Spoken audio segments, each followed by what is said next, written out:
I'm Jared with Smack Media. We're at Basement 254. I'm with Winona Forever. I'm with Ben, Alex, and Rowan. You are vocals and guitar? Mm-hmm. Drums? And vocals and guitar as well, right? Yeah. Well, thank you for coming out tonight, guys. Really great album. Feel good. Really good record. Thank you. One thing that kind of jumped out at me at first with the record was that lyrics have almost this sort of like heartfelt, authentic humor to them. I was just listening to Gazing again today, and the first verse, I was listening to it, and I was like, wait, I felt this before. But Ben, what the hell, man? What's the first? And what does it come from? Sorry. Well, that one was pretty like spontaneous. After work one day, had a crush on somebody. Just kind of like, I feel like some of the better songs I've come up with have been very like quick, so it's kind of hard to overthink them. It's just like what I was feeling. So it's not even trying to be funny. Well, I think that some of the ones I'm like, okay, that's good, I'll keep that, and then maybe some line that isn't yet witty or like meaningful, I'll swap it out later. But I don't know. I like when lyrics are like both authentic and a bit not taking themselves too seriously. So some of those lines are definitely like, I thought that singing about your favorite couch was really fun, just because like that's pretty real to me, but also like you can tell I'm kind of kidding. So yeah, I don't know. It's cool, man. Thanks for appreciating. So you guys have recorded everywhere from Converse rubber tracks to family basements, and I was just curious, how do you feel setting affects the recording process? Do you think that it adds to the creativity, or do you come at it from more of a practical, this is what we got, let's do what we can attitude? I mean, yeah. I'm gonna hand it over to you. Yeah. You do all that. Well, I feel like this is what we've got. We have to deal with it. Leads to a lot of creativity. Absolutely. So, kind of yes. The rubber tracks was really random. Like that was something a bass player at the time was like, we should apply for this, and then we got to record at a really nice studio. We happened to be really tight on those songs to do them live, but doing them in the basement has been nice to kind of like slowly let them evolve and bring in friends to play horns or stuff like that. But Alex went to recording school, so it kind of gives us confidence to like be like, this will sound good even if the space looks unprofessional. So we definitely have a studio in our basement right now, and that's gonna be what we do next as well, is just continue trusting ourselves, I guess. You mentioned actually the horns though. I noticed the subtle saxophone that kind of plays throughout the album. It adds a lot of color to it, and it's very, very sparingly used, but it makes all the difference. Who is playing the saxophone? So we got David Hodgson on sax tonight. He's coming out. Let's ask. And on a couple songs, I played some horns. I was trying to learn alto, tenor, and clarinet very lightly. So on Gazing, I'm playing all the horns. Really? But anything that sounds really good is David. So he plays tenor, and he goes to school here. He's quite an accomplished, like, young saxophone whiz. So having his flavor was really, like, I would like hum him some melodies, and he would just like do 2 takes of perfect sax. Yeah. So.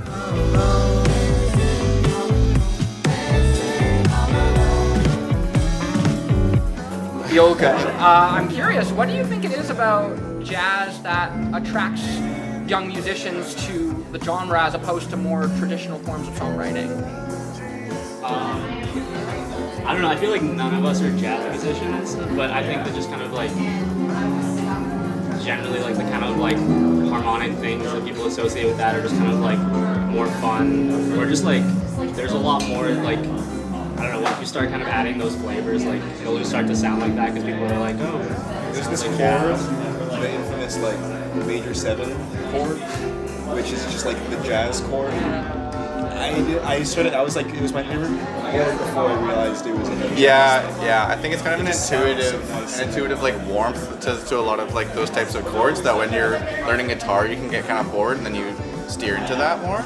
I definitely think that like I like jazz, but I think it's on anything that I like is like also influenced by jazz. Like maybe like it's soul or like neo soul or I don't know. A lot of pop music still has those chords. So Yeah, or just like kind of like a lot of like I feel like a lot of the songwriting we like 70s pop. Is Yeah, or like just if you kind of go back to like that period and like before, like it wasn't that weird to have like chords. Yeah. I mean, even if you verge into the 80s like- a little bit, it's not. Because like Quincy Jones, you know what I mean? Like he knows jazz, not that we do, but he knows jazz, but he's like choosing what to pick. So something like that is It's like a very wide cookbook. exactly. Yeah. I love that. Cookbook, yeah.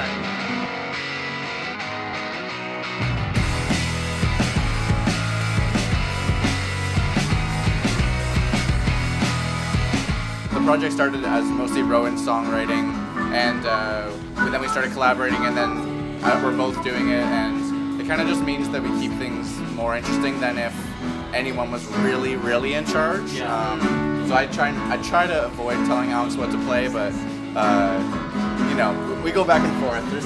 There's some stubbornness on both sides. You seem like you have a mostly democratic process, though. Oh, we try. You actually believe that? I'd be flattered if you thought I was actually democratic. I'm pretty stubborn. Oh no. Well, I was just about to say that like I try to ask what you guys think. That's true. Yeah, no, we do care a lot what each other thinks and stuff. So that is more democratic than a lot of bands, I'm sure. Absolutely. But I do want to play a little game with you guys called Freedom of Choice. So I'm just going to ask you would you rather questions, and you can choose what it would be. Sweet. Okay, Vogue or Commodore? Vogue. Yeah. Vogue. Vogue. All right. Why? I think it's bigger. I don't know. I've seen some weird shows there that it'd be like a kind of a milestone for me. Yeah, I feel like just like Kinda same. I seen like King Cruel there. I don't know if I've been to the Commodore. I don't think I have either. once, maybe. Because again, we were kind of I saw King Cruel. not I that saw young. We're the City there. Yeah. Wham or Hall & Oates? Hall & Oates. 100%. Stop, where do you dare me to draw the line? Heathers or Mermaids? Well, I still need to see Heathers, Oh, you have to.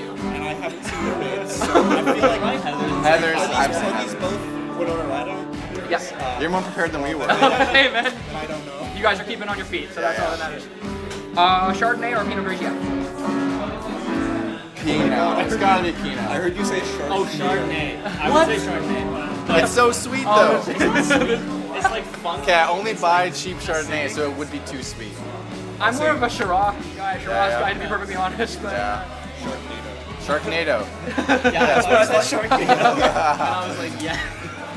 Ram or Band on the Run? Band on the run. Band on the run. I'm Ram. Band. Sorry, buddy. Sorry. I respect that. I feel bad because some of these I'm all just saying yes to the one that I actually know. Yeah. Band on the run's a great record. That's fair enough. Logic or Ableton? Logic.